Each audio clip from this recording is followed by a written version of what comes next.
sa maraming Pilipino ang imahe ni Senyor Santo Niño. Viva el Señor! Ilan sa mga bersyon nito: Santo Niño de Cebu, Santo Niño de Fraga, at meron pa ngang Santo Niñong Palaboy o mas kilala sa tawag na Santo Niñong Gala.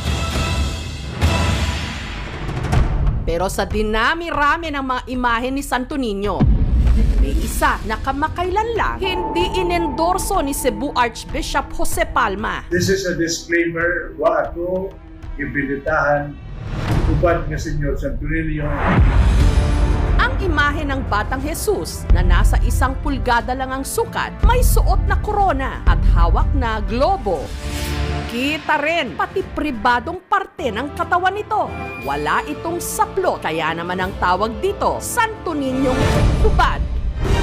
Nung nagkaroon ako nito, kahit kailan, hindi niya ako iniwan pagkat ko nagbigay ng swerte sa akin. Mulang nagkaroon ako ng Santo Niñong hubad, palagi ko po dala-dala kahit saan magpunta. Hindi ko siya tinatanggal sa akin tabi. Ito yung nagdudulot ng swerte.